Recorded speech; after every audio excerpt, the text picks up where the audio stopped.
Today on the Education Reckoning, we sit with Omar Bradley, the now former Secretary of Education, a visionary leader who presented Congress with one of the most ambitious, Yep. culturally grounded, and economically vital education agendas in decades. But instead of funding it, they want to defund the entire department, perhaps remove it altogether. Why? Fear of the change, fear of innovation, fear of AI, and today we're going to hear what they threw away. This isn't just about politics. This is about kids, about your kids, about America. Omar Bradley, how are you doing today? I'm doing fine. How are you? I'm doing pretty good. I'm doing pretty good. Today we got a couple questions to ask you. Are you ready for these questions, Oh, sir? yeah, you know it. All right, Secretary Bradley, walk us through your plan, not as a policy pusher, but as a human mission. What was at the heart of this agenda? So, at the heart of this agenda, many people look at it and go, damn, he's forcing a lot on our kids. But at the heart of this agenda, we focused on bringing our kids to jobs, bringing our kids off the streets. We, of course, since I believe my statistics when we looked in when I joined when I walked inside the office, the statistic was that since 1960 till now, the crime rate of teenagers have gone up. Usually it was men in their 35s to 30s. Now it's 16-year-olds, 14-year-olds, people, young men and women that should be in schools. So the heart of the agenda was to stop that, starting in middle school, hopefully elementary, really, from grade 3 to high when they graduate. I wanted them to graduate with associate degrees, graduate with federal certificates where they can go work for federal agencies, in fact. I had plans to work with the Department of Agriculture, the Homeland Security, the Department of Defense to get young children inside of jobs while they were in high school. Right? We wanted them off the streets. We didn't want to see kids, absent from school. That was the heart of the plan. The heart of the plan was to make sure these kids had an education. I remember going to Mississippi, and I tell this joke every time someone asks. Not even a joke, actually. I tell this every time someone asks. And I went there a while back when I was General SOCOM. We have a Navy base down there. I'm a Navy training base for EOs, which is the Seabees. And we went down there and we asked one of the students, because of course we had an ROTC program down there, and I went there, and his ASVAB score was a 16, right? And I was looking around and I'm seeing 16s all over the place, and I'm like, why? Right? Now, of course, I couldn't do nothing at that time because I'm so calm, the Special Operations Command, right? And I'm doing a lot of stuff, but I couldn't jump into that.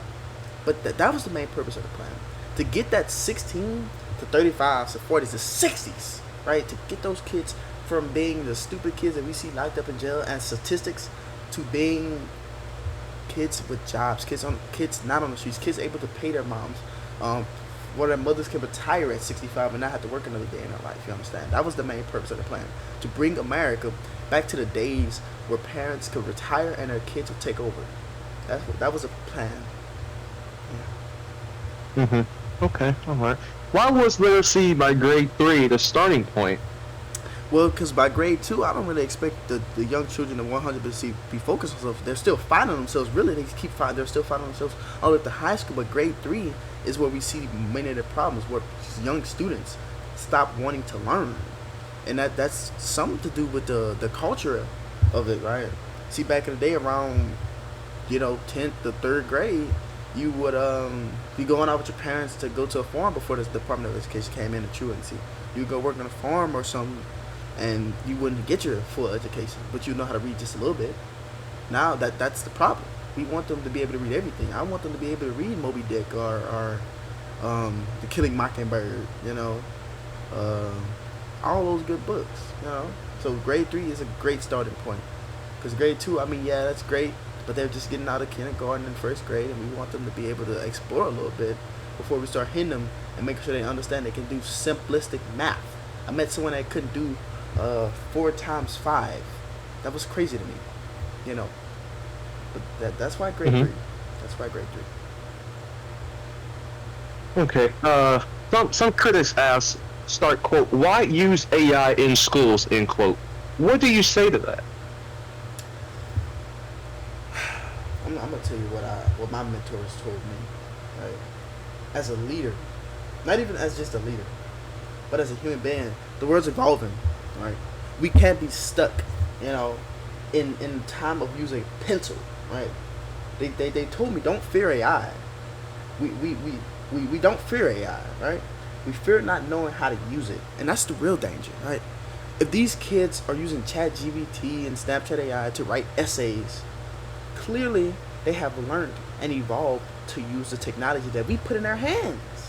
So let's use that to our advantage. Let's teach them how to script AI. Let's teach them how to word things in AI. If they're gonna make something, let's teach them how to remake it in AI. You understand? We need to make sure that they know how to use AI, because AI is the future. I hate to say it, but AI is the future. You know. So we're not going to be stuck teaching in the age of pencil when the world is moving in quantum code, right? Okay, so why do you think people fear innovations in education more than failure? People fear change, right? So they fear change. So like I say, you give these kids these opportunities to get these iPhones and these plastic screen TVs and whatnot, something we didn't have back in the day, and it brings a lot of change. But since we got so used to it, if we try to revert it back, it's a no-go, because they're scared of it, you know? Innovation, they're scared to, while you might be looking at it as I said, go back, really we're taking a step forward, right? We want to use this stuff in a different way, and some people don't want that. Some of the people want to stay where they're comfortable. See, as a leader, as a person in this United States, you need to step outside of that comfort zone. We didn't make the nuke just by staying inside of our comfort zone, staying inside that box. The nuke was made because a man stepped outside and thought, what if? And that's what I work off of. What if I do this for these kids? In a 3-year to 2-year time span, what would happen with this innovative thought, this theory? Let's think outside the box. Okay. Tell us a story of a kid this plan would save. Who did Congress leave behind? A lot of kids, right? I knew a Johnny McCurry, right? A great kid, smart, brilliant. When it came down to tests, couldn't do it, right? This guy could read you. He was a great scripter. Looking at Scotlandville Middle, in Baton Rouge, Louisiana, they had a class called game design. And he was, I'm talking, great at it. He could tell you how to read Java, how to read Lua, all those scripting and coding things right there. But when it came down to those English tests, to those math tests, he couldn't do it. And the school didn't have enough funding to offer tutoring. The community centers didn't have enough funding to offer after school events unless it was on the weekends. And like I said, majority of these young people couldn't do that. They got families and siblings and, you know, what to raise. And we bring in that programs to fund things. Well, you could have got that mentor at the school. During lunch, we would have gave you the opportunity to go sit down with mentors, teachers, and tutors, right? We were bringing in ROTC programs to go to schools, students that were exceptionally well, right? This was going to they was going to add on to their credits. We were offering associate degrees. But for him, being a game design guy, right, we could have gave him an associate degree where he could have went to the LSU game design class, which, you know, ESPN and EA Games sponsors. He could have had a job with EA Games, but no. Thanks to Congress, this young man has to go work at McDonald's to go to college, right, to be in debt for 4 years, instead of being able to go get a scholarship at EA Games, working at LSU or Caltech or whatever school he wanted to go to with his associate's degree, with the credits already needed. He had to drop his game design class. He had to darn near fell out of school because his skill set wasn't math and English, because we didn't give him the resources he needed because we're too busy working on paper and pencil, on books, when we should be giving these kids the things that they're used to: a phone, a tablet, an iPad, a laptop, where they could sit down and type up that essay instead of having them look at a book back and then writing it on a piece of paper. That's not how they learn anymore. We have reprogrammed their brain to use this technology. So let's use that to our advantage. Okay. How does it feel to build something this powerful and watch them kill it just like that with a vote? It I just hate to see what it would have done. I mean, like, let me not say hate to see what it would have done. I would have loved to see what it would have done. It would have done wonders for our community, for our job. Mm-hmm. Let me tell you a little bit, right? So we had plans to bring in. Let me not even say that. These kids were going to the workforce. The economy would have boomed, right?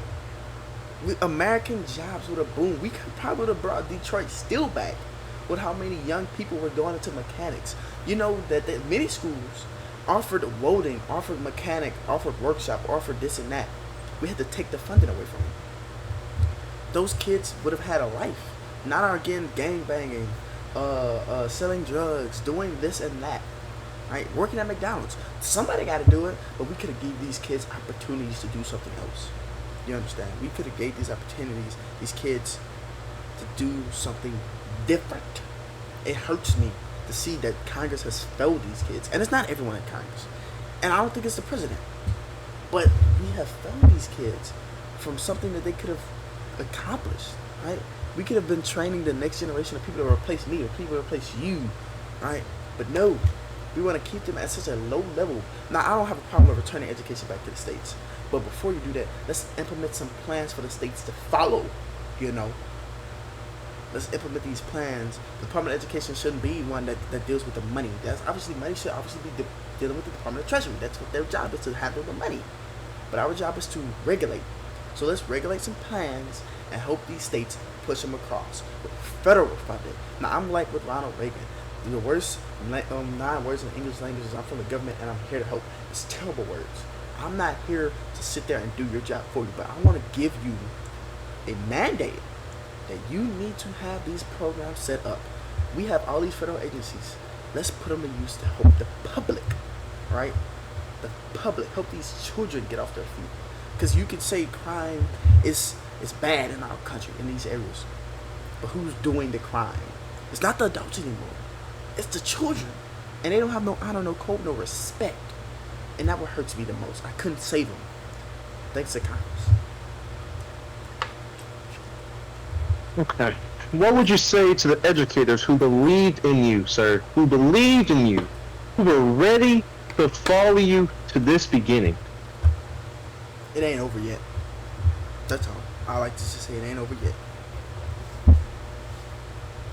All right. Why do you believe Congress really chose to dismiss the Department of Education after your proposal? I genuinely can't tell you. I do not know. I've heard about budget. I heard about it was useless. I heard people say they want to turn it back to the state. That's all, somewhat decent ideas. But again, after my agenda, after this proposal, man, I would have kept the department. I would have funded it more. I would have this proposal, this agenda, pushed for the best possible outcomes of the American people. Again, pushing children towards the workforce, giving them associate degrees, giving them welding certifications, HVAC certifications, all these certifications that could have helped them improve their lives. Something some states can't offer. Also, cultural divide. So, say for instance, in Louisiana, right? They obviously have all rigs. They have a lot of all rigs and farms. We would have gave these kids the ability to learn how to weld, learn music. Louisiana's also big on music. We would have taught them how to do music, right? Where they could have went out and learned how to play the guitar. Could have got these gigs. Could have got these bands. Could have worked in bands, right? Things that the state is good at. Now, I wouldn't mind the states doing it, but this agenda pushed for all this across 50 states. Some states won't have this idea. Some states are too liberal. Some states are too woke. Some states, let's keep these kids where it's at. Let's teach these kids more about DEI. With the federal mandate, we wouldn't have been teaching them that. They would have been learning things about their state or how they could be better for their state. And I don't know why they dismantled us. I had a great plan. I had a great proposal. It looked great to me. It looked great to my constituents. But I guess stuff happens. Mm-hmm. Okay. Do you believe one may say this was on purpose, or were they afraid your plan would actually work? I can't answer that either. I think that we're afraid that this plan will work. That us teaching these kids the teaching these kids about how politics actually work. That whether Democrat or Republican, they would have learned who would have been right or who would have been wrong. Maybe that was they were afraid of. I don't know. Me, I am personally a Republican, but I understand the views of the Democrats and I understand the views of the Republicans and all the other parties that many people don't talk about. We were going to teach them about this. We were going to teach them how to be future politicians, how to work in federal governments.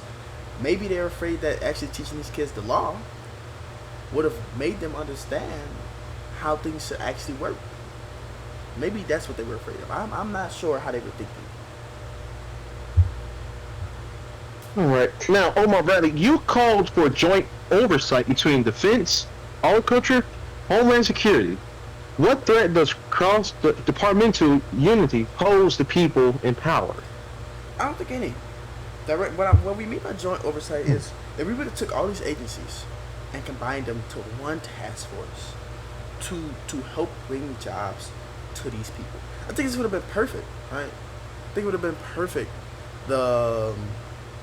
That we would have been pushing children or pushing people in general to the defense department for readiness, to the agriculture department, teaching how to research, how to farm, right? To homeland security, teaching them not homeland security isn't just about homeland security in aspects of people with guns. It's more about FEMA. It has a lot of things that fall under it. We would have been teaching them how to save lives. There would have really would have been no threat to people in power. I don't understand. I will never understand why they would remove such a great plan or agenda from my office. Okay. Here's the question most people want you to answer. What's next for you? And more importantly, what's next for the American students without this vision? What's next for me? I don't know. I spoke with the president over the phone. He said he's going to find a position for me. He's going to find something for me inside of his cabinet or somewhere within inside of the federal government to make sure that I can perform the duties that I uphold. But what's next for the American students? Hopefully, if they decide not to, if the House of Representatives, who is the ones that's pushing this bill, I believe, doesn't resolve it, I go back to that position and we can continue on with this plan. But if I don't, all I can say is God be with the kids. I'm going to try my best from the position I'm at to speak with POTUS, to speak with the Homeland Security Director, Agriculture Director, all these people, the secretaries, to make sure that these kids are getting what they need, to make sure that we can evolve with time, But I don't want these kids to fall behind. We are already deep. Let's take it out of that hole. Okay. If you could say one thing directly to the American people, parents, and students listening now, what would it be? I'm not done fighting for you. Just like that. I'm not done fighting at all. We're going to make sure your kids get the education that they deserve. Whether it's from the state government or for the federal government, someone will give them the direct education that they deserve. That's the last thing I do. Okay, looking back at the transcripts here, from what I can recall, you said, start quote, now is the time for visionary leadership, end quote. Is there still time to turn this around? Of course, there's always time. No matter if the House decides to resolve it, resolve this agency, there will still be time. There's more presidents, but like I said previously, it's not just about the department. It's about a movement, and we're moving to push an agenda that's so powerful it's going to change our entire nation. Crime rates down, right? Education levels up, because there's no way that the United Kingdom, that China, that Russia, that all these great countries have better education than the free world. That's our nickname. Many people don't know. When they say free world, they mean this country. Than the country, the American dream. How do you have more in other countries than the American dream? How are we so low on the spectrum? It makes no sense. And there's time. We're gonna fix the problem. We're gonna fix it. Okay. So from all this, Are you ready? Let me get this set up here. There we go. Wait, do I end it now because you got a lot of other stuff keep here? It going. Keep it going. Okay.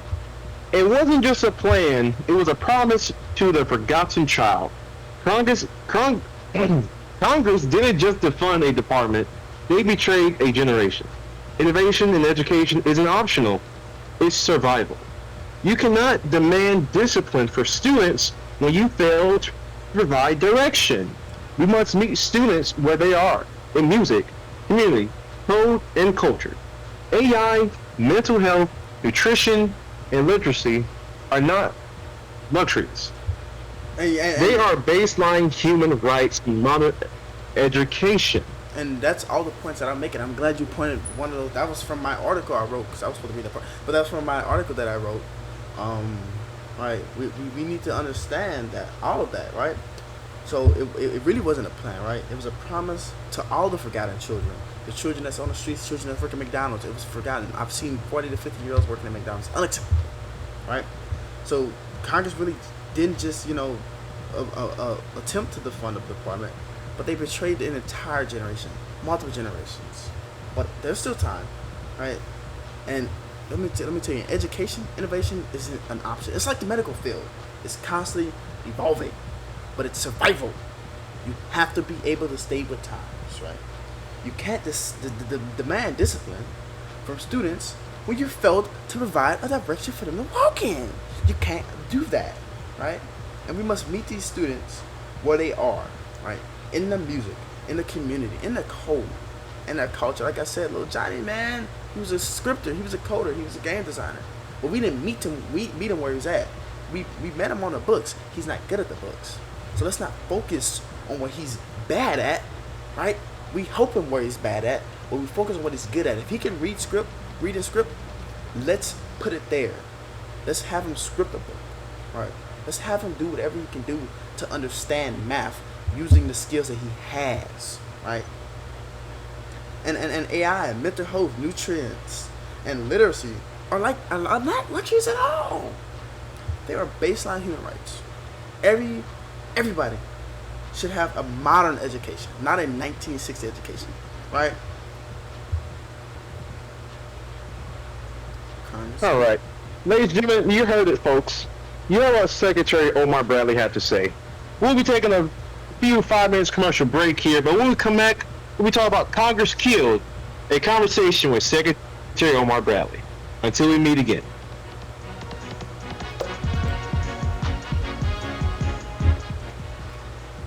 This is not your average policy talk. This is a story of what could have been and what made sure it was never was.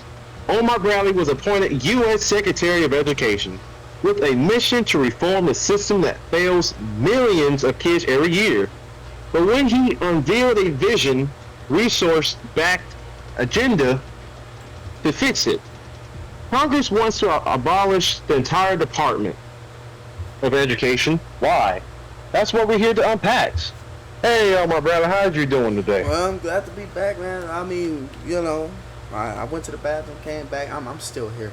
It's honestly just a little heartbreaking of what Congress and what the people they are doing to the American people. But go ahead. Yeah, I understand, man. But don't worry, we're going to get through this with this podcast. We're going to make sure that you get to hear, the people hear your voice. The people understands what you're going through. Mm-hmm. All right, so let's start at the top. You were to take office with a plan already in hand. What drove you to draft such a comprehensive national reform strategy before even warming your seat? That's a great question. So, I took the office with already things on my mind. And when I did sit down for 5 minutes, so I asked for simple things. Statistics on 15 states with the lowest education rates. Now, states were basically all southern states, right? You had Mississippi, you had Louisiana, you had a little bit of Florida. I had all the states drafted and put on my desk. It was crazy. So obviously before I was speaking to the president, I told him, hey, this reform, I want to do it. I want to be something. I can't sit on my desk as a retired general all my life. I was a recruiter. I had to make sure that the ability for these young children to join our service. I had dealt with service members who couldn't read or write, who was just skated on by high school because they had an IEP to join the military. Right? They had a plan, and it was in full effect. And that's why I sat down and did what I did. Right? We needed to make sure that we had a plan, a strategy to bring these kids back to life. You focus on literacy by grade 3 as a federal emergency. Why is this? What does America not understand about this crisis? You drive, right? Yeah. Right. You've noticed that sometimes when you're driving, you have someone that just swerves off the road or sees a cop car and has to break their whole neck to see it or cut you off.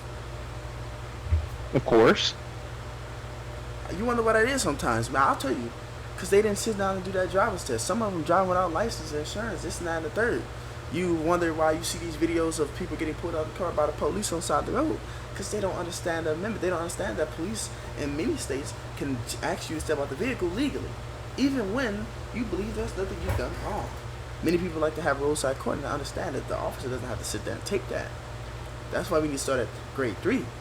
We need to start them young and let them understand that reading is essential. If you don't know how to read, you can't read the law. You can't read the Constitution. You can't read what that contract you're signing means. You don't understand how to comprehend.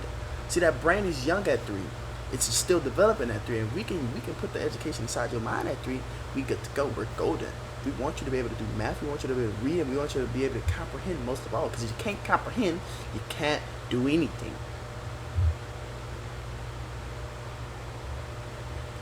Okay. In meetings with Congress, what was their reaction to your emergency national literacy initiative? Well, I met with what's the leader, one of multiple congressmen, actually multiple senators. I sent that plan. I sat in a call with them. They said they loved it. Many of them thought it was great. Most of them realized that the majority of it was rewritten by AI, and they some of them cocked an attitude.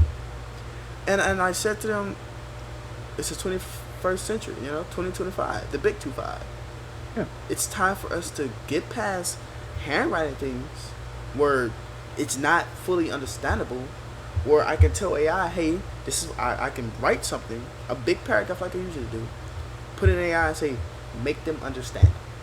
And AI will break it down for people that don't understand it. Now, of course, I want to get to the point where I don't have to do that, because my kids are going to know how to break it down, how to read it.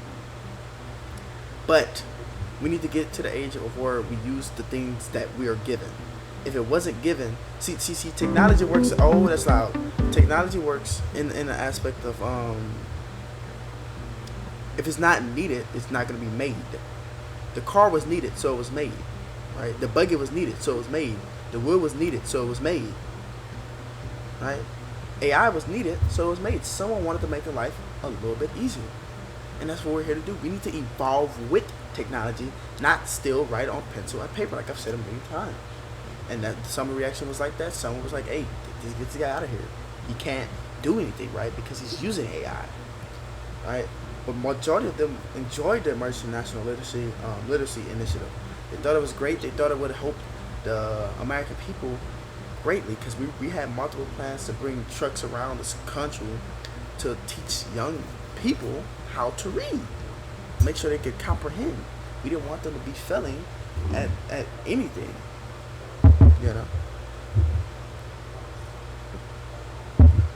What's one child you met or read about that made you say, this is why I'm doing this? I had multiple. Like I said, the son from Mississippi, the child from Baton Rouge, Louisiana, Scotlandville Middle, which is a magnet school, might I add. I met many, right? And all their stories, they're not the same, because it's different, parts of their life. But those young men is where it's at. The young lady I saw making my cheeseburger at McDonald's, young, shouldn't have been there. Had a bright mind, knew who I was, knew what my office did, and talked to me when I was general. And so you don't meet kids that know what SOCOM is. Alright, you don't meet kids that know what the 4 stars mean. with the cookie on my chest, man. The cookie, by the way, many people still don't know what a cookie is. A cookie is the device or the badge on my chest that said Joint Chiefs of Staff. That's called a cookie in Navy terminology. All right. Your plan brings AI, data-driven learning, and culturally reflects ideas to the forefront. Why do you think Congress or some voters fear that? They think AI is going to take away the jobs.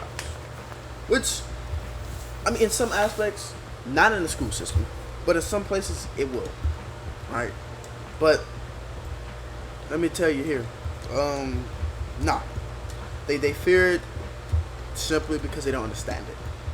They weren't raised to understand it. They are raised differently than what the kids now are being raised on. They think it's gonna make their minds slower.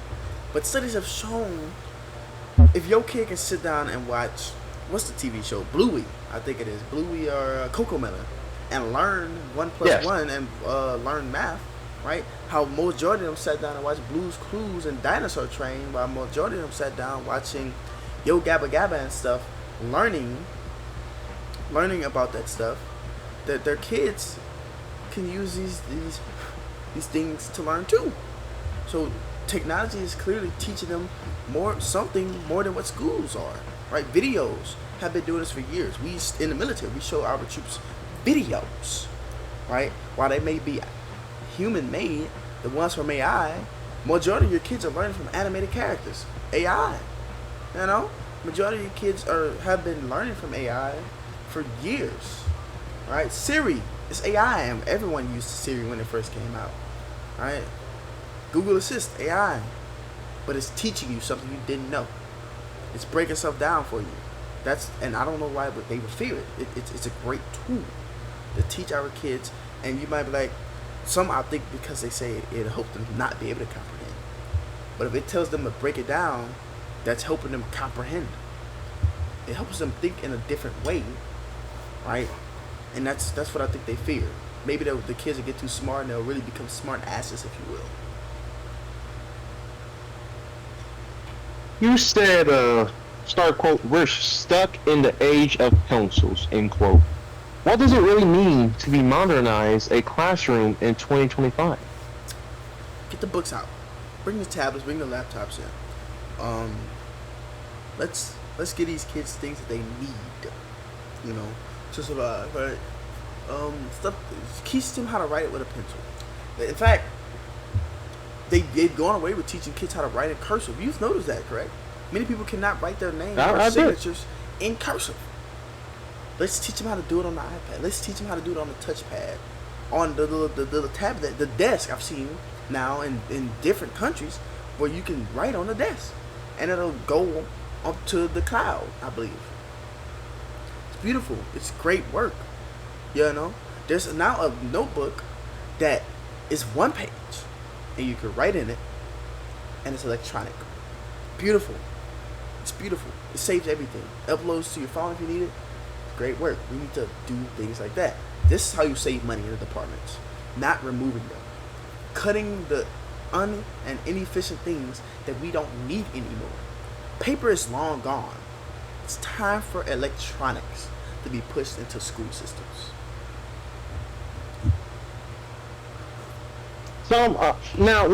Some may say that old-fashioned is better than new-fashioned, better than modern technology. What's your opinion on that?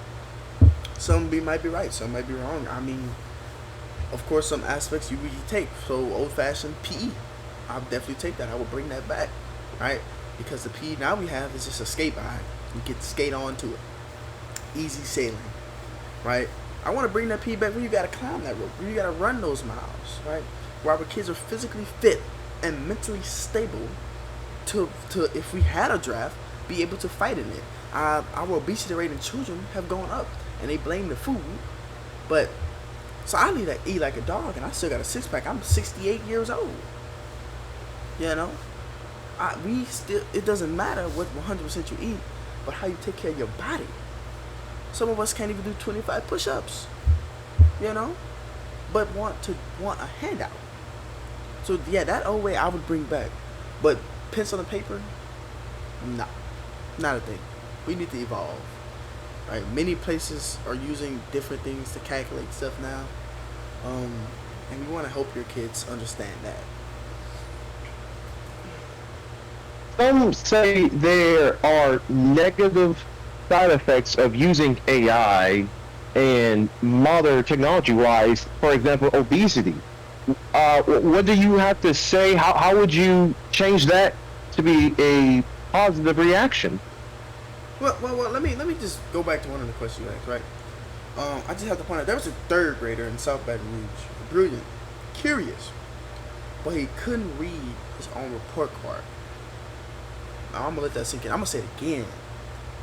South Baton Rouge, brilliant, curious, but he couldn't read his own report card. And it wasn't because he wasn't trying, right?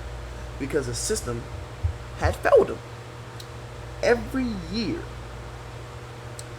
that a student is now a statistic, he is in a truancy report. Under my plan, he would have been reading.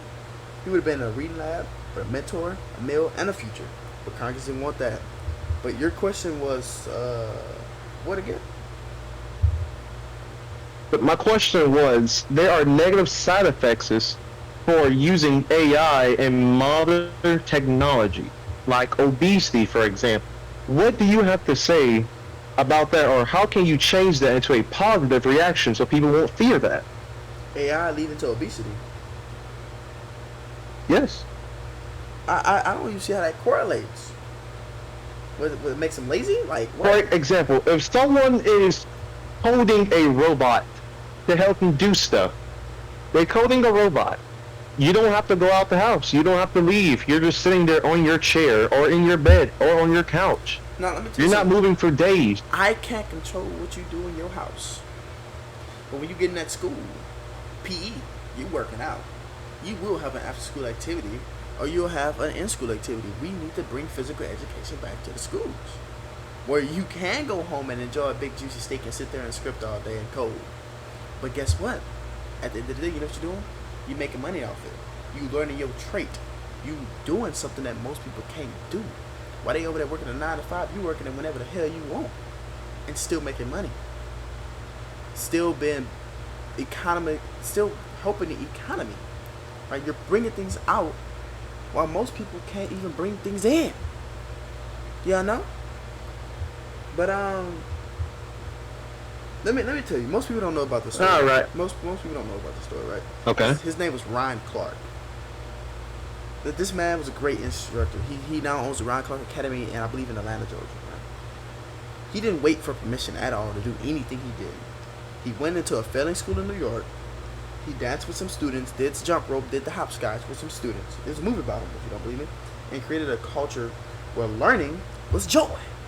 And my plan, Cami, takes that model and naturalizes it. I wanted to bring local artists, DJs, and storytellers into schools and say, you belong here, but you know what? Congress said no. But I've seen what happens when you, the people, the American people, say yes. So I wanted to tell y'all that story. Now let's. Go ahead. Okay. No, continue. I am. Some of the American listeners here might be intrigued in this story. Go on. Well, that was the end of it. But I just want to tell y'all people that, because it could be like that. We could have teachers engaging in activities like they used to, like Ryan Clark did, like George McKinney did, right? But most people don't understand that, right? Let me tell you, if this worked, it would have embarrassed a lot of people who claimed that the system couldn't have been fixed. Some members didn't want to win; they wanted a wedge. I didn't propose something radical at all. I proposed something they never had the will to do. So I'm gonna tell you another story about Joffrey Canada Harlem Children's Zone. Joffrey Canada turned an entire zip code around by embedding schools inside the community, not the other way around. That's what Kupro was, right? This was designated to do. The GED labs next to a corner store, mentorship in places that already have trust, But you know what they said? Congress said no, too complicated. I say it's too important not to do. I got one more, right? Or two more, I believe. So many people don't understand. It's either trying to tell a kid from the ninth ward that Beethoven matters more than Big Frida, more than Lil Boosie, more than Lil Wayne. That's why they check out. You can't tell them that. Cammy would have said, your culture matters. Your story belongs in this classroom, right? Those artists, how did they make it? We would have wanted to teach you how they make it so you can make it too, right? It's honestly disgraceful how multiple of these people have made it out and won't help the kids make it. And it's crazy to me. But let's just carry on. I'm sure I have to get those stories out. No, it's okay. Now, let's say none of this never happened and you were still in the seat. What's the first emergency action you take? Well, like I said, that whole agenda would have been pushed out. I had a funding bill being prepared to send to the Senate and to the House so they could approve, look at it. I had support from many senators. We were going to push everything at once, right? This was going to cost, I believe the bill said, up close. It was a lot. I will not lie to you. It was a lot. But that was majority of my department's funding, right? But we were going to take help from every agency to bring this together, from every community in every state. Taxes weren't going to be affected because the money's already allocated. It's just not going to the right spot. But we're going to push it all out. From CAMI to CUPRO to community engagement to the National Literacy Emergency Act. We're going to push it all out.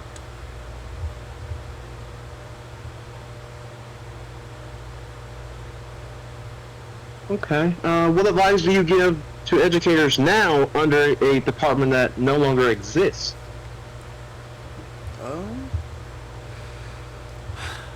I pray that your State Department looks at my agenda and uses it. That's all I can say. But let's look at the segment 3, right?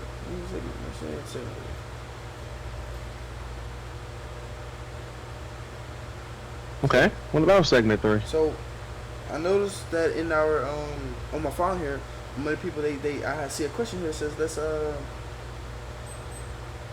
let's talk about why they really feared this. They asked why they really feared it, and it's your plan involved the DoD, the USDA, which is the United States Department of Agriculture, right? Homeland Security and the education all working together, and they want to know why was that threatening. I can't tell you why it was threatening, but I can tell you why it was beneficial, right? Homeland Security runs multiple agencies, right? They would have gave these kids the opportunity to get multiple jobs within inside of their agency. Well, there was law enforcement. They obviously run the Federal Law Enforcement Academy. The Department of Agriculture would have gave these kids the ability to learn how to farm, how to research, how to deal with anything agriculture. Also giving them great food to eat while they're in class. The DoD, let me tell you, we had I had proposed a youth boot camp for summer military service. This would have been great for young students who wanted to serve in the military. It's already a thing, but I wanted to expand on it. Or while you're in high school, as a junior, you can enlist inside the military per your parents' missions. Go to boot camp during the summer, return to school in the fall, finish your academic duties, and guess what you would have had? You would have had pay, right? You would have had benefits. You would have had a rank, and once you finish, you go to active service, reserve, or whatever you picked on that contract. That would have been great. It would have took kids off the streets during the summer, gave them a job, and they would have been able to do what they wanted to do, legally. Because see, the problem is that we teach our kids how to survive, but the only way they know how to survive is what they've seen in movies. Drugs, guns, stealing, killing. This would have taught them a way to survive with discipline, honor, courage, commitment. Understand? And we proposed that to give them structure, mentorship, and education. Right? I targeted youth that were expelled, displaced, and in foster care, because those are the ones that really need us. But I wasn't going to stop on the ones that didn't need us either. But those ones that really needed us, that were expelled in youth care areas, they were the ones that are going to get treatment first, right? Because we need them to not be there, right? Those places are for adults that can't get it together. Juvenile facility centers, I don't even like that being a thing. Help these kids get off there. If you give them some mentors that'll guide them in the right direction, everybody's savable. It's just a way you have to save them. People are different. You can't save them all the same way. Yeah, no. Like I said, and if it worked, it would have embarrassed a lot of people. It would have showed the true corruption, the true stupidity behind most of the acts and jobs that they allowed to be passed throughout the years, throughout the decades, right? Um, so I just want to name some of the programs that Congress had killed.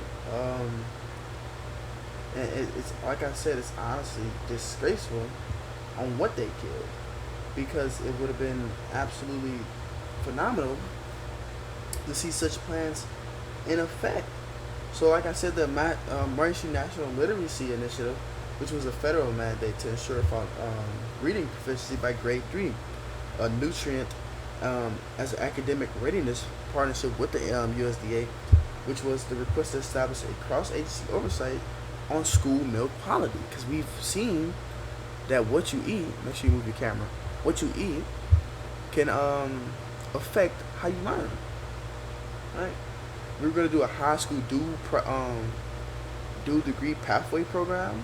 This will offer all Title I schools and military connected high schools the opportunity to embed a 2-year degree program for these kids, give them jobs, right? Early enlistment and youth summer boot camp integration with the DoD. I was going to talk with the Secretary of the Department of Defense to get these kids off the streets, right? The Uplift program, Homeland Security Uplift, Community Uplift program, it was going to offer trade, GED literacy recovery, mentorship, and re-entry support, right? Free after-school programming for younger students. The Community Arts, Music, and Message Initiative, CAMI, is to bring local artists and storytellers and people like that into the community, right? The stackable support services for at-risk youth was on-site mental health support in schools, financial literacy education, and free transportation passes. These kids need to get to school, right? We were going to bring truancy back. We were going to bring all these things to help rebuild the American education system. And what does Congress do? They shut it down, not for what you would think, right? Not for failing, which we were, but for funding. When we make our own money, I never understand. How do we go break making our own money? So what other questions do you have? Yeah, so what is one line from your original letter to Congress that still haunts you today? I want to get this right. I'm going to get on my phone and open this document all the way, so we can read this one line. This one line is very close to me, right? And it's about that young person that I spoke to you about, right? It's the statistic, right? I first started off with explaining to them public safety and civic participation, right? That level 3 is a cornerstone of reading things of America. Explaining to them that this was national security. But I'm gonna scroll. I'm gonna flip the pages to saying America future is not being built only in university, but in every classroom, cafeteria, and youth center, barbershop, church, and corner store. This is a reform agenda reflects a commitment to embedding education in all factors of a child's life, especially for those vulnerable to poverty, incarceration, right? And I asked them, I said, I urge you to review this proposal in full and lend it your support, sponsorship, and voice in appropriations, committee discussions, and all that. I asked them for their support. I explained the difference.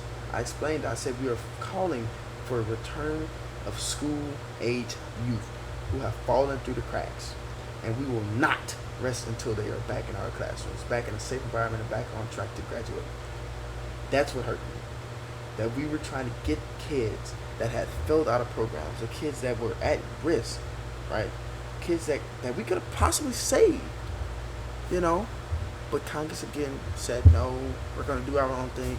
We're going to abolish the agency, have the president retract your nomination, because there's no point in you being there. Mm-hmm. Okay.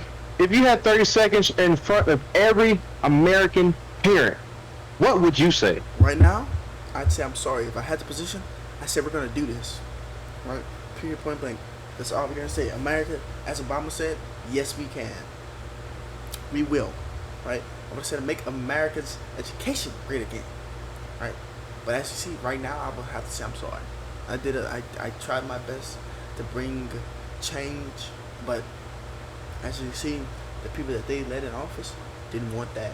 They did not want us to succeed in helping young people do or be better. And to Congress, what's your final message? With or without me, push this agenda through. This agenda not only could help young people, but generations to come. This generation sets up this agenda sets up an entire plan to save everybody, even the adults that's incarcerated. We were going to talk with the Federal Bureau of Prisons and see what we can do about those people. We were trying to save everyone, bring them back to work. Our economy is failing. The border was wide open under our previous presidents. We want to be able to take those people that came in, if they came in legally, and give them a proper education. But we also want the American people that were born here, that's properly from here, with birthright, to have the best education, right? We want them to be able to take jobs. We want people to look at them not by the color of their skin, but by the context of their character, right? But when they look at a job application, you was at high school, you got 2 degrees, that looks nice. I mean, you got a associate degree, that looks nice. You got this welding certificate while you were in high school, so you know how to work. You got work ethic. Not you worked at McDonald's. But Jose right here, he got welding, plumbing, HVAC. This guy's gold. I'm not hiring you, I'm hiring this guy, and he's cheaper. No, we want our American people to have those jobs, and that was the point of bringing all these programs in. But also teaching them how to comprehend. History will remember this moment, not for what was past, but for what was prevented. Secretary Omar Bradley gave this country a plan to save its youth, and Congress chose to silence it. But it's not too late. We don't need another secretary. We need a movement. One that demands... Sorry, everybody. Alright. One that demands quality, innovation, and justice in education, with or without their permission. They didn't just kill a policy, they killed a promise. Omar Bradley didn't walk into the Department of Education to play politics. He came to fight for the kids who never been seen, for the teachers scrapping by for the foster youth, the 3rd grader in the South Baton Rouge.